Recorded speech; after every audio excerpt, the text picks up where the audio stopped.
Gracias, don Francisco. Este es el segundo foro que el Inter-American Institute for Democracy hace respecto a las elecciones del Perú 2026. En el primer evento se hizo un extensísimo análisis del sistema electoral del Perú, de la situación del Perú, del fraccionamiento de los 36 candidatos y de esta maravillosa situación de juego de espejos que produce la segunda vuelta, donde los dos candidatos más votados, que son en verdad las dos primeras minorías, compiten para convertir una de esas minorías en mayoría absoluta. Esa es la base de la inestabilidad que después se ha visto en el Perú, cuando el presidente electo de esa manera queda a disposición de un sistema semiparlamentario que ahora va a tratar de ser equilibrado con la reposición del Senado y que genera un Perú económicamente fuerte, institucionalmente en el ámbito económico vigoroso, pero con una crisis permanente de gobernabilidad. El número de presidentes que ha tenido el Perú y esta nueva moda que ha instituido el Perú de que para ser presidente hay que tener una reserva previa en alguna cárcel del país, porque todos los expresidentes básicamente van a dar después a la cárcel, es algo que llama la atención no solamente en las Américas, sino en el mundo. Con este comentario, este foro que trata y que ha tratado de la segunda vuelta,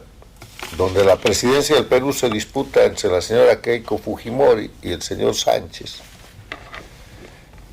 este próximo domingo 7 de junio, nos tiene que llevar por parte del Inter-American Institute for Democracy a recordar que el proceso del ataque, de la crisis, de la lucha por la democracia en las Américas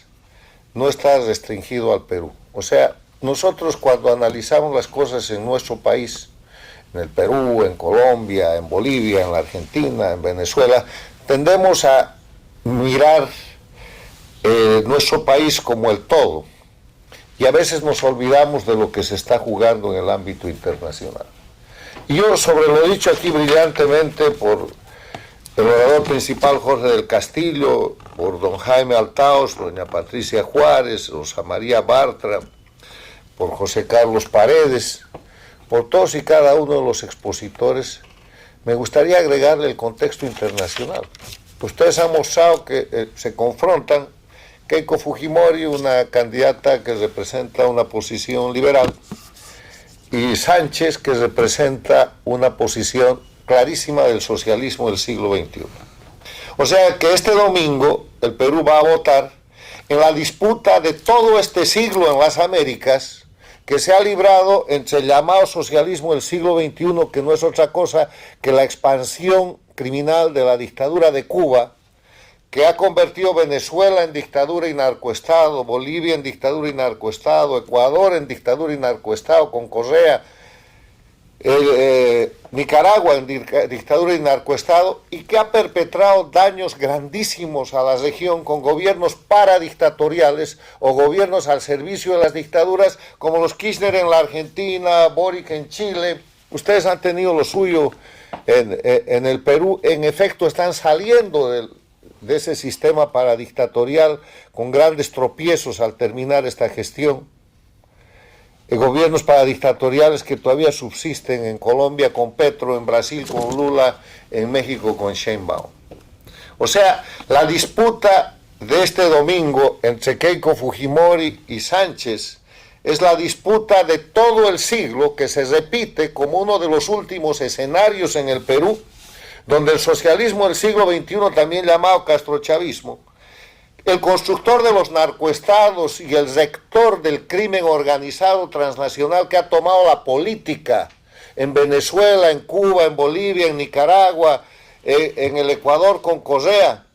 y que todavía sirve para proteger el crimen con gobiernos paradictatoriales como el de Sheinbaum de México, Petro en Colombia y Lula en el Brasil, pone su candidato para decirle al Perú: miren lo que hemos hecho durante todos este siglo, hemos destrozado los países, la democracia y la libertad de las Américas, y vengan y voten por el candidato que propone constituyente, como constituyente fue la que hicieron en Bolivia para suplantar la república, la que hicieron en el Ecuador para volverlo Estado plurinacional, la que hicieron en Venezuela para convertirla en República Bolivariana, y un largo etcétera. O sea, la disputa de este fin de semana en el Perú es la disputa entre el pasado y el futuro, porque además a partir del año pasado, con la nueva estrategia de seguridad nacional de los Estados Unidos, se está operando un cambio geopolítico no solamente en las Américas, sino en el mundo. Y el cambio geopolítico consiste en que las democracias bajo liderazgo de Estados Unidos han decidido terminar con el hecho de que el crimen organizado tenga poder político, participe en la política y detente gobiernos bajo título de revolución o de dictadura. Y la operación estrella de esa situación ha sido el 3 de febrero con la captura del dictador narcoterrorista Nicolás Maduro, que ahora es el reo Maduro. Y hoy día el jefe de ese sistema de crimen organizado, la dictadura de Cuba, está bajo ultimátum de Estados Unidos, jugando sus últimos días o últimas semanas de oprobio sobre el pueblo cubano. Y los cambios en la región se pueden ver con los operativos antinarcóticos absolutamente en toda la región, inclusive en la Colombia de Petro, confesado por Petro que para que Estados Unidos no haga el bombardeo, él tiene que bombardear los campamentos de las FARC y del ELN. Se puede ver en el hecho del cambio político, donde la política recupera el gobierno y desplaza al crimen organizado. No es derecha e izquierda. En el siglo XXI, derecha e izquierda es una denominación. Es el crimen organizado siendo desplazado del poder político porque está puesto en evidencia, y entonces hay cambio de gobierno en Chile, gana Kast, hay un cambio de gobierno en Bolivia y el presidente es Rodrigo Paz. En Colombia viene la elección y va a perder el sistema paradictatorial porque obviamente hay un candidato que va a derrotar al candidato del oficialismo. En Brasil va a perder Lula. Ahí tiene al senador Bolsonaro con un crecimiento muy importante. Han perdido Honduras, han perdido Guatemala. Están siendo desplazados de todas las Américas, el crimen organizado está siendo derrotado en la calle, en las elecciones, en la opinión pública, en los operativos antinarcóticos. Se ha formado el escudo de las Américas, está en operación la Lanza del Sur, y en el Perú va a ganar una elección un candidato del socialismo del siglo XXI, que representa el pasado de la expansión de la dictadura de Cuba que hoy día agoniza. Ese es el escenario que ustedes van a disputar ese fin de semana, y les digo simplemente, además de los argumentos de carácter interno que tengan, miren el futuro del Perú. El Perú no puede tener un presidente